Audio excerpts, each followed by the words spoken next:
कोई हर रोज़ वेबसाइट नहीं बनाता है, वेबसाइट बनने के लिए हर रोज़ आती नहीं है। प्रोजेक्ट चलता है लंबा, प्रोजेक्ट चलता है डीप में, और प्रोजेक्ट में मिलता है पैसा।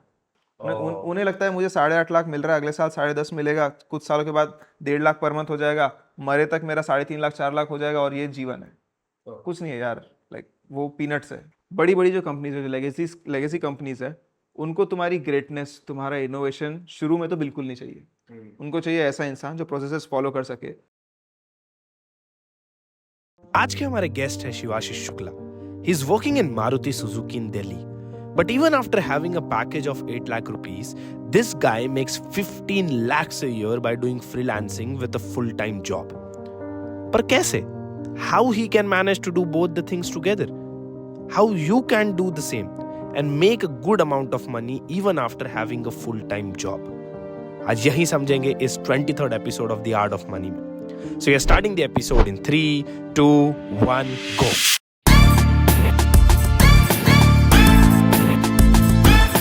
Welcome शिवाशीष शुक्ला. धन्यवाद बहुत बहुत. To the Art of Money. धन्यवाद.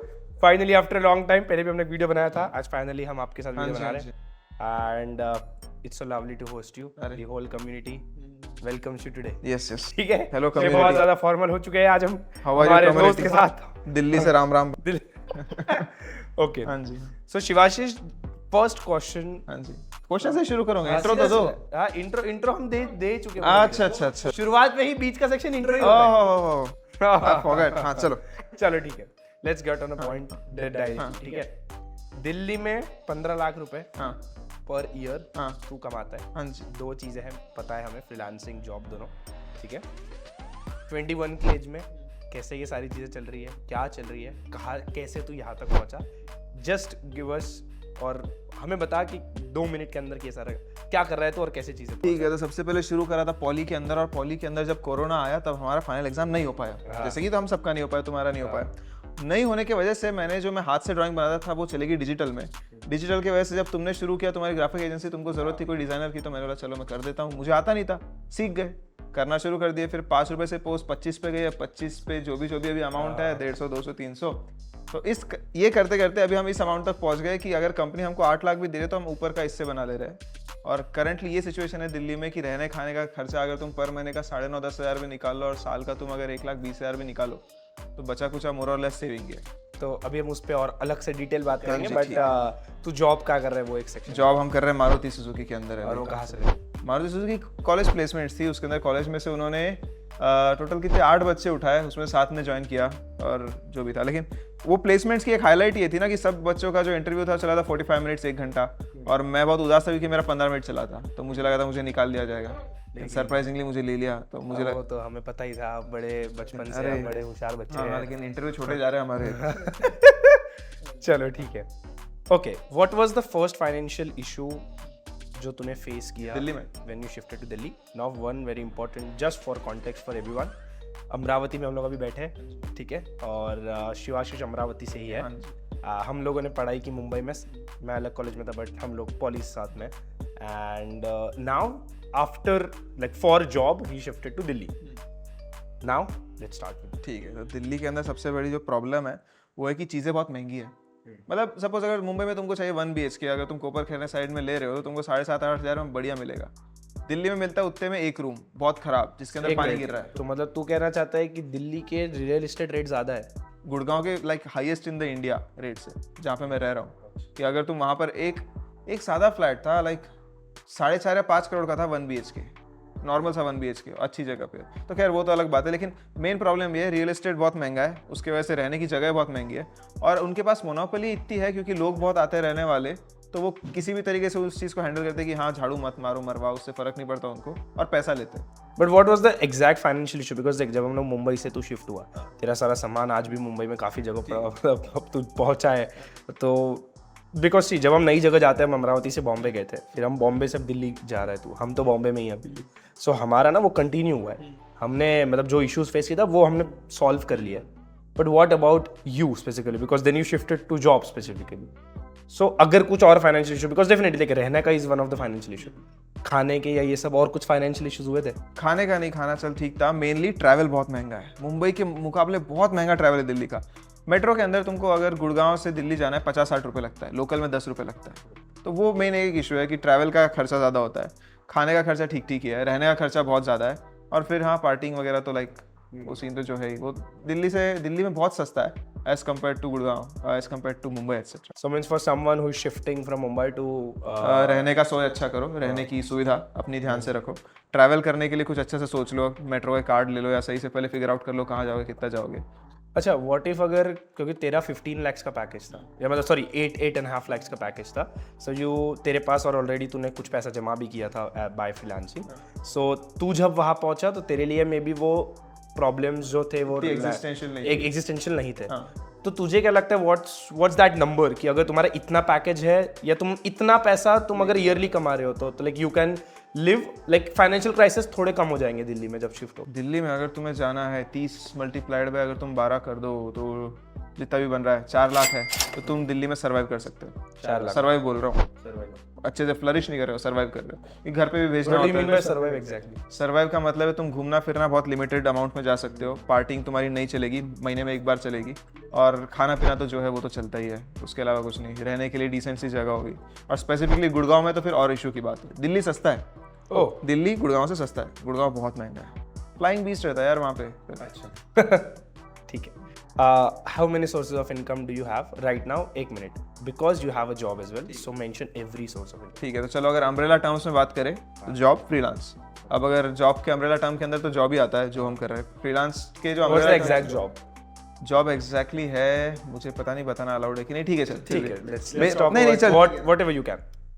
मैं हूँ वहाँ पर लॉजिस्टिक्स डिवीजन के अंदर, और लॉजिस्टिक्स डिवीजन के अंदर मारुति कौन सी गाड़ी देश में कहाँ जा रही है, किसे बिक रही है, कितने पैसे में बिक रही है, उसका पैसा आया नहीं आया, वो गाड़ी कितनी देर में वहाँ पहुँचेंगी, उसकी प्लानिंग एटसेट्रा एटसेट्रा सब हमारे डिवीजन के अंदर आता है। उसके अंदर प्रिसाइजली मेरा अगर काम यह है तो जहाँ पर भी चीज़ें ऑटोमेटेड नहीं है ऑटोमेट करो, सिंपल। और अब हम थे ओरिजिनल क्वेश्चन पे कि सोर्सेज ऑफ इनकम, तो जॉब वाला अम्ब्रेला जॉब, जो फ्रीलांस वाला अम्ब्रेला है उसके अंदर है कैड मॉडलिंग वाला फ्रीलांस जिससे हमने ओरिजिनली शुरू किए थे, जिससे पूरा ये सब शुरू हुआ। फिर ग्राफिक डिज़ाइन वाला फ्रीलांस तुम्हारे साथ, दूसरे फर्म्स के साथ, और पर्सनल भी खुद लेवल्स पे। फिर उसके साथ अगर कुछ हो जाए तो जैसे प्रोजेक्ट्स वगैरह होते हैं कुछ मैकेनिकल वगैरह के, सपोज अगर किसी फर्म को कुछ मैकेनिकल डिज़ाइन चाहिए, ना कि सिर्फ एक इंडिविजुअल को, तो वो। बट फिर जब शुरुआत में मैकेनिकल डिज़ाइन बताया था तो how is that different? Oh, mechanical design बहुत डिफरेंट है। जो ग्राफिक डिज़ाइन है वो एक कंटिन्यूस मतलब तुम उसको एक वेव फॉर्म के जैसे देखते हो, हर महीने में आता है जाता है, आता है जाता है। जो कैड डिज़ाइन है, जो मैकेनिकल डिज़ाइन है, बिल्कुल ऐसा नहीं है। उसका एक सीज़न होता है कि जब बच्चों को चाहिए अपने प्रोजेक्ट्स करवा कर और खुद करना नहीं चाहते, फिर तब आते हैं हमारे मैकेनिकल डिज़ाइन के ऑर्डर्स, राइट। लेकिन उसके अंदर वो है कि तुम उसके ऊपर रिलाई नहीं कर सकते, ग्राफिक डिज़ाइन के ऊपर तुम प्रिटी मच रिलाई कर सकते, गिवन तुम कैंपेन से ज़्यादा डेली पोस्ट वाले ग्राफिक डिज़ाइन सेक्शंस में। But then see now that is the game, to be honest. Because and what about UX design, UI design जो तू करता है? UX डिज़ाइन, UI डिज़ाइन भी लाइक उसको भी तुम एक तरीके से कैड के सेक्शन में डाल सकते और ग्राफिक डिज़ाइन के सेक्शन। ग्राफिक डिज़ाइन लाइक उसका जो अम्ब्रेला है वो ग्राफिक डिज़ाइन का है, लेकिन उसकी जो फ्रीक्वेंसी है वो कैड डिज़ाइन वाली है। अच्छा। कोई हर रोज़ वेबसाइट नहीं बनाता है, वेबसाइट बनने के लिए हर रोज़ आती नहीं है, प्रोजेक्ट चलता है लंबा, प्रोजेक्ट चलता है डीप में, और प्रोजेक्ट में मिलता है पैसा, same as CAD. Okay. Purely graphic design is like, और जो बड़ा वाला है UI UX तो वो ऐसा है। But now the question is that how do you manage job and freelancing together? Okay, let me first of all, before you explain everything, that is one of the toughest thing to do, because almost everyone in India right now जो भी job कर रहे हैं, they wants to figure out a way through which they can freelance and they can make more money because job से इतना एक limit है, valid है। So how are you managing that? तो मतलब ये क्वेश्चन के पहले तुम्हारे मन में इसलिए ओरिजिनेट कर रहे हैं क्योंकि तुम एक फ्रीलांसर रह चुके हो, तुम एक एंटरप्रेन्योर हो, तुम इस डोमेन के अंदर तुम हो, इसलिए तुम्हें पता है कि चलो जो तुमको सैलरी मिल रही है वो इनफ नहीं है। तुमको पता है कि प्रॉब्लम एग्जिस्ट करती, मोस्ट लोगों को पता ही नहीं है कि उनकी जो सैलरी है वो इनफ नहीं है। उन्हें लगता है मुझे 8.5 लाख मिल रहा है, अगले साल 10.5 मिलेगा, कुछ सालों के बाद 1.5 लाख पर मंथ हो जाएगा, मरे तक मेरा 3.5 लाख 4 लाख हो जाएगा, और ये जीवन है। कुछ नहीं है यार, लाइक वो पीनट्स है इन टर्म्स ऑफ अगर हम बिगर स्केल पे देखें तो यस। तो ये था कि लोगों को पता नहीं है इसलिए वो फिगर आउट ही नहीं कर पाते, इसलिए फिगर आउट करने के तरीके भी इतने मेन स्ट्रीम में नहीं है। लेकिन अगर तुमको दोनों को साथ में मैनेज करना है, और वो कैसे मैनेज करोगे फिगर आउट करना है, बेसिक सी एक चीज़ है ना जो हमने शायद पॉलिटेक्निक में पढ़ी थी, प्रोडक्टिविटी। कि तुम्हारा प्रोडक्शन अलग चीज़ है और प्रोडक्टिविटी अलग चीज़ है। प्रोडक्शन की इफिशियंसी इस तुम्हारी प्रोडक्टिविटी। तो मोर और लेस अगर तुम प्रोडक्टिविटी को सही से ट्यून कर पाओ, अपने डिस्ट्रैक्शंस को उस टाइम में डाल पाओ जब तुम अपने जॉब से और अपने फ्रीलांस से बोर हो जाओ, तो तुम्हारा टाइम पास भी हो जाएगा जब तुम बोर हो जाओगे, तुम्हारा दिमाग चलने भी लगेगा जब तुम काम करते रहोगे फ्रीलांस के अंदर, और जॉब का जो कंटिन्यूस सोर्स है वो तो आते रहेगा। तो मोर और लेस अगर मैं उसको एक लाइन में बोलूँ, दिन में जॉब, रात में freelance. Okay. So this is how your day look like? कि सुबह से मतलब how does your day look like ठीक as a है, freelancer? तो दिन की शुरुआत, चलो दिन की शुरुआत सवेरे 8:30 से करते। 8:30 बजे उठे, ब्रश किए, नहाए, कपड़े पहने, कंपनी गए। कंपनी जाने के बाद तुम शाम में 7 बजे वापस आते हो, आओ वापस थोड़ा नहा दो, फिर काम को बैठो।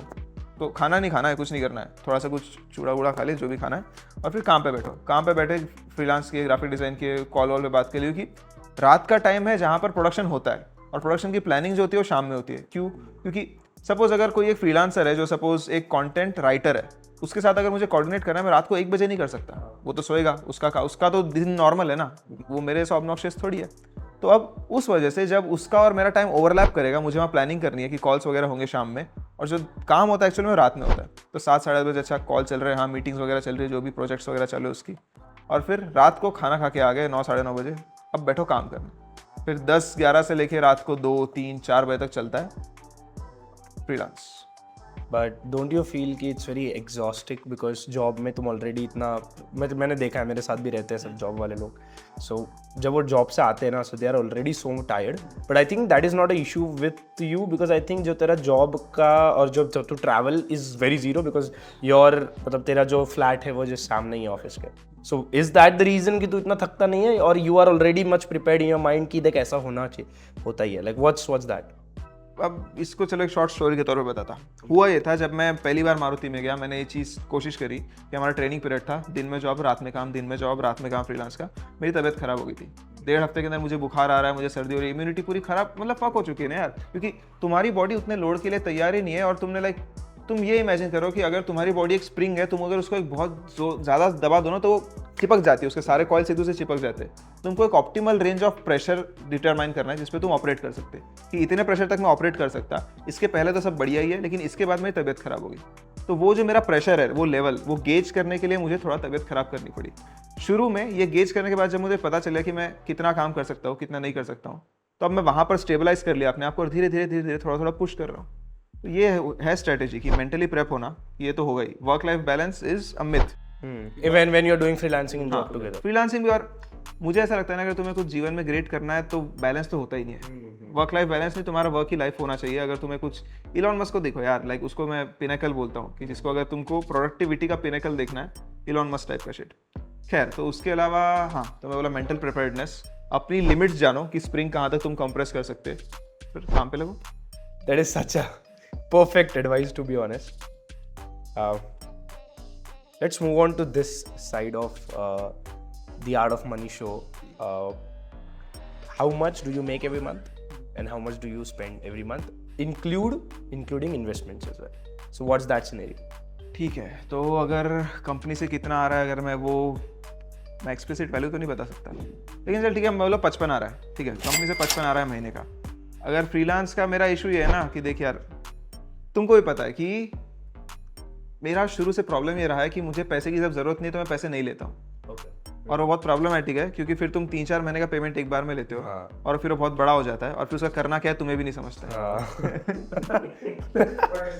ठीक है, तो ये प्रॉब्लम होने की वजह से मैं एग्जैक्टली फ्रीलांस का पर मंथ गेज नहीं कर सकता। लेकिन अगर मैं उसको डिवाइड करके स्प्लिट करूँ किसी तरीके से, तो 30,000 फ्रॉम माई मेजर जो ब्लॉक भी है, उसके अलावा अगर बाकी सबको भी ले ले तो हम 20,000 के आसपास तो चले जाते पर मंथ। तो 1,05,000 के आसपास एवरेज हम बोल सकते हैं कि महीने का जाता है। फ्लक्चुएट ऊपर नीचे बहुत करता है, डिपेंडिंग ऑन, कुछ बड़ा प्रोजेक्ट आता है, कुछ छोटा प्रोजेक्ट आता है उसके रिगार्डिंग। लेकिन तो मंथली इनकम हम मतलब ऑन एन एवरेज बोल सकते हैं 1,05,000 के आसपास। लेकिन अगर हम इसके स्पेंड देखें, 9,500 रेंट, 1,500 घूमना फिरना, बस खाना पीना कुछ, वो रेंट में खाना फिर पीजी है ना, बट स्टिल बाहर खाता तो होगा। हाँ, 1,500-2,000 बोल दिया। क्या बात करें, सिर्फ 1,500? दिल्ली में खाना सस्ता है, तुम खाओ सही से जाके। अगर क्लबिंग वगैरह चले जाओ तो फिर थोड़ा बढ़ जाता है, but still I like we can say like 11, 12, 15 ले लो, 15 चलो मैक्स, 15 ले लो। And what's your investment? Do you do any investment? Yes, मैंने बहुत पहले एक सिप शुरू किया था जब मैं कॉलेज के टाइम्स था, जब मैं अर्निंग शुरू कर दिया था। तो सिप मैं कर रहा था वो टाइम पे, शायद 500 से शुरू करी थी, अभी शायद पता नहीं 10-20 हज़ार की पर मंथ की होगी जो भी। लेकिन अभी तो मेरा शुरू का फेज़ है ना, लाइक ये जो मैं तुमको वैल्यूज़ बता रहा हूँ, ये वैल्यूज़ पिछले एट मैक्स 5 मंथ पहले की है। मेरे पास ज़्यादा डेटा सेट है ही नहीं इसके लिए कि मैं क्या करना चाहिए और क्या नहीं। तो मोर और लेस अभी मैं लिक्विडिटी अपनी जमा कर रहा हूँ कि एक बार अगर मेरा लिक्विडिटी वाला जो बार है वो भर गया तो मैं बाकी नॉन लिक्विडिटी वाली चीज़ों में इन्वेस्ट कर सकता। क्योंकि सपोज अगर घर पे किसी मेडिकल कंडीशन हो जाती है, सपोज मुझे कहीं बहुत सारा पैसा लेके जाना है ड्यू टू एनी रीज़न, अगर मैं उसको अभी से इन्वेस्ट करना शुरू करूँगा तो आगे जाके मुझे एक्सपोनेंशियल रिटर्न्स मिलेंगे, आई एग्री। लेकिन मेरा जो वो मोमेंट का प्रॉब्लम रहेगा वो सॉल्व नहीं हो पाएगा। तो मेरा पहले बोलना है कि पहले इमरजेंसी फंड्स जमा करो सही से, maybe gold, maybe cash, bank में जमा करो, एफडी बना लो, जो भी है। ठीक है, पहले अभी मैं उनको स्टॉक कर रहा हूँ। एक बार वो चीज़ स्टॉक हो जाए यस, फिर मैं बाकी चीज़ों में धीरे धीरे। और sir emergency fund number if you can say. हमेशा मिनिमम जो होना चाहिए, जो मतलब बेस लाइन है, उसके नीचे कभी नहीं जाना चाहिए, वो 50,000 कि इतना पढ़ाई होना चाहिए खुले में मतलब वो तो होना ही चाहिए। हाँ, उतना होना चाहिए। और मैक्सिमम में 1,20 1,30 तो कम से कम उसके वो मतलब ये रेंज है, इसके बीच में वो चीज़ उछलती रहती है। गिवन के भी दिवाली आ गई तो कुछ चीज़ ले लिए, फिर गोल्ड ले लिया वगैरह वगैरह। गोल्ड ले लिया, okay. What are that next skills on which you are working, जो तुझे लगता है कि ये स्किल मैं भी सीख रहा हूँ, ये नेक्स्ट 2-3 साल में या मुझे नेक्स्ट ईयर पैसा बना के देगी? अगर कोई तो ऐसी स्किल सीख रहा है अभी। प्रोसेस बिल्डिंग, जो ब्लॉकी भी जिस चीज़ पे काम कर रहा है राइट नाउ, मारुति जो चीज़ को परफेक्शनिस्ट बन चुका है मारुति जिस चीज़ में, क्योंकि जापानी कंपनी है यार, जापानीज लोग परफेक्शनिस्ट होते हैं। जब तक वो कोई चीज़ एकदम माइन्यूटली डिटेलली लाइक, जब तक उन्हें एक पेज का एक एक कतरा, एक एक लाइन वो सही से प्लॉट नहीं कर लेते और वो प्लॉट को फिर बार बार रेप्लिकेट करने की क्षमता नहीं बनाते, उनको चैन नहीं आता है। मारुति में सेम चीज़ है। तुमको कुछ भी करना है ना मारुति के अंदर, हर चीज़ प्रोसेस ड्रिवन है। कि सपोज अगर मुझे प्रोक्योरमेंट करना है, अगर सपोज मैं एक मारुति का एम्प्लॉय हूँ, मुझे निकाल दिया गया, कोई नए एम्प्लॉय को लाया, उसको कुछ नहीं पता, उसको सीधे एक प्रोसेस शीट दी जाएंगी, काम कर, प्रोसेस दिया है, स्टेप्स फॉलो कर, काम हो जाएगा। ये चीज़ डेवलप करनी है मुझे मेरे डिज़ाइन और मेरे लाइक इन जनरल वर्क के लिए।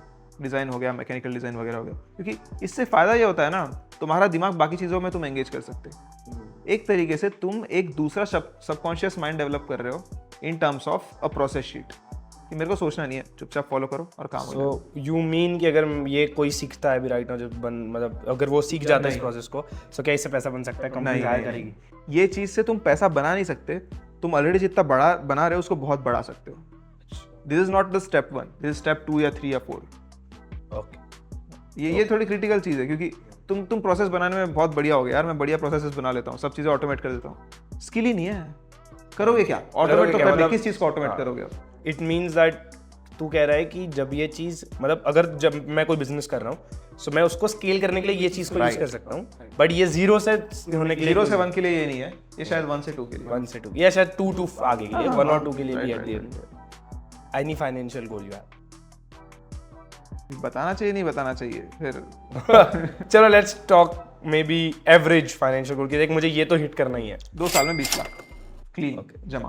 क्लीन जमा करना है, डूएबल है, लेकिन वही मेहनत। Why so? Why 20 lakhs? Why do you think? वो मतलब देखो, प्लान तो लाइक ये नंबर आया है बहुत ही घटिया तरीके की कैलकुलेशन से, लेकिन वो नंबर स्टिक कर चुका है। वो कैलकुलेशन ऐसी थी कि अगर तुमको जर्मनी में पढ़ाई करने के लिए जाना है, या अगर ये मारुति वालों ने सुन लिया ना, मेरी लग जाएगी। नहीं तो जर्मनी में अगर तुमको जाना है तो इंक्लूडिंग कॉलेज फीस, इंक्लूडिंग पहले महीने का खर्चा, अप फ्रंट तुमको 13 लाख लगता है, और उसके बाद तुमको हर महीने करीब 3.5 लाख के आसपास लगता है। उसमें से उनका कुछ वो खुद भी देते हैं, खुद तुम्हारा भी होता है।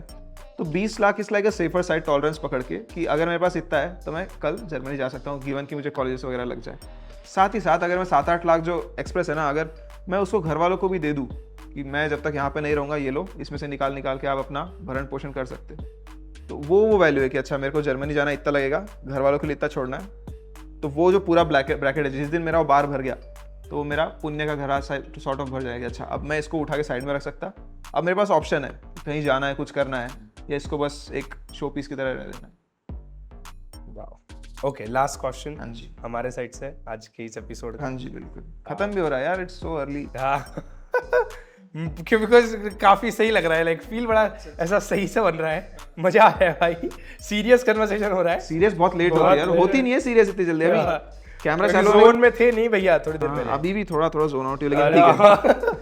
Okay, this is the last question. हाँ जी, what will be your advice for someone who wants to start freelancing when, जब वो जॉब कर रहे? आई नो कि तूने ज़्यादा टाइम स्पेंड नहीं किया है जॉब में एंड फ्रीलांसिंग टुगेदर, बट तूने जितना भी किया है, what will be your advice?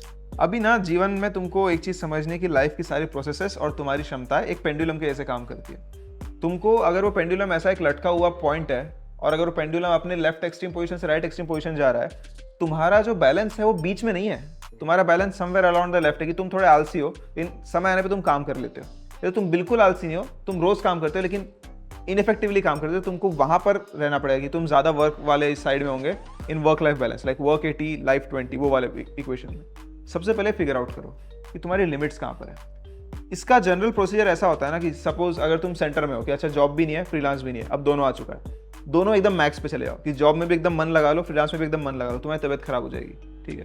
ठीक है, मुझे पता चल गया ना 100% दोनों में नहीं देना है, अब दोनों में 80-80 देके देखते हैं। अच्छा ठीक है, मेरी तबियत खराब नहीं हो रही है, मतलब इसको तुम शायद न्यूटन का अप्रोक्सीमेशन भी बोल सकते कि अगर मैं तुमको एक गेस करने बोलूँ ना कि सपोज देख कितना ईजी होता है, अभी मेरे मन में एक 1 से लेके 10 के बीच का एक नंबर है, ठीक है, तू गेस कर तेरे मन में 1 से लेके, अरे बता मत मुझे, फिर से कर। हाँ ठीक है, फिर से किया, ठीक है। अब वो नंबर 2 से बड़ा या छोटा है? 2 से बड़ा है। ठीक है। अब वो नंबर 8 से बड़ा या छोटा है? 8 से छोटा है। अब वो नंबर 4 से बड़ा या छोटा है? 4 से बड़ा है। अब वो नंबर 6 से बड़ा या छोटा है? 6 से बड़ा है या छोटा है? 6 है आंसर। ठीक है, मतलब तुम समझ रहे हो मैं आंसर तक कैसे पहुंचा कि मैंने एक एक्सट्रीम पोजीशन देखी, ठीक है, यहाँ पर मुझे तकलीफ हो रही है, मैं पीछे जाके देखता हूँ, ये बहुत ईजी हो गया मेरे लिए, थोड़ा बहुत रैंप अप करते, तो वो स्विंग करते रहते तुम एक ऐसे पॉइंट पे पहुंच जाते कि हाँ अब मैं इसमें सस्टेन कर सकता, मतलब गाड़ी का एक्सेलरेशन चल रहा है कांस्टेंट वैल्यू पे और गाड़ी भाग रही है सनान। तो वो चीज़ फिगर आउट कर लो अगर तुम जॉब और फ्रीलांस दोनों साथ में करना चाहते हो तो, और अपनी हेल्थ का ध्यान रखो यार, लाइक बर्नआउट मत हो, वो इंपॉर्टेंट चीज़ है। यही है कि अपनी अगर तुम लिमिट्स पता कर लोगे ना, तुम बढ़िया खेल सकते हो। और व्हाट्स योर प्लान कि कैन वी एक्सपेक्ट कि थोड़े आगे टर्म्स में, लाइक मे बी आगे लाइफ में 5-10 साल जॉब करने के बाद, will you be that kind of person who will only do freelancing and then yes?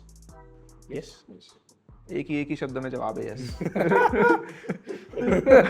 I am pretty sure कि वही होने वाला है भाई। अच्छा, corporate is a tough world भाई, टफ वर्ड। कॉर्पोरेट में स्पेसिफिकली, चलो ये चीज़ बतानी चाहिए नहीं चाहिए, चल ठीक है, बड़ी बड़ी जो कंपनीज है, जो लेगेसी कंपनीज है, उनको तुम्हारी ग्रेटनेस, तुम्हारा इनोवेशन शुरू में तो बिल्कुल नहीं चाहिए। उनको चाहिए ऐसा इंसान जो प्रोसेसेस फॉलो कर सके, प्रोसेसेस डिफाइंड है उनको इंप्रूव कर सके। तुम वहाँ पे लेके जाओगे ना, मेरा रिवोल्यूशनरी आइडिया ये तुम इंजन में लगा दो, तुम्हारे इंजन की परफॉर्मेंस 2% से बढ़ जाएंगी। 2% बड़ा वैल्यू है इंजन परफॉर्मेंस में। वो बोलेंगे नहीं यार, मेरे इंजीनियर्स ने इतने सालों से इतनी मेहनत करके करोड़ों रुपए खर्च करके एक बढ़िया डिज़ाइन पे पहुंचे, मैं क्यों तुम्हारा करूँ। मोर और लेस तुम्हारे स्किल और तुम्हारे प्रोफिशिएंसी की शुरू में कुछ वैल्यू नहीं, इवेंचुअली है, इन इवेंचुअली भी तुम्हारे हाथ में इतना बड़ा कंट्रोल नहीं होता है जितना तुम एक छोटी कंपनी या एक खुद के फ्रीलांस में कर सको। तो अगर तुम्हें कंट्रोल पसंद है, अगर तुम्हें डायनामिज्म पसंद है, फटाफट चीज़ें चेंज करना पसंद है depending on the demands, freelance is for you. I think yes, मुझे वही चीज़ चाहिए। वाह, thank you so much. Maruti वाले का देख मारुति वालों, अगर ये वीडियो देख रहे हो so you can contact me, we can do something. अरे नहीं सर, सर मैं तो मजाक कर रहा था। Thank you so much Shivashish, and it was lovely talking to you today. As always. और community पे हम तुम्हें ऐड करेंगे, ज्ञान थोड़ा वहाँ भी चाहिए हमारे स्टूडेंट्स को। Thank you so much guys for watching the episode till now. It's मुझे बताओ कि तुम्हें बेस्ट चीज़ क्या लगी एपिसोड की, और क्या हम और जॉब एंड फ्रीलांसिंग या सिर्फ जॉब पीपल को हम इन्वाइट करें और उनका भी पता करें फाइनेंसेस। ज़रूर बताओ। Do join our community as well. Link is available in the description. You can reach out to Shivashish. All links are available in the description. I think community का लिंक हम लोग ऐड कर देंगे pin comment section में, जाके देखो। So yeah, see you on the other side. Thank you so much for watching this episode till now.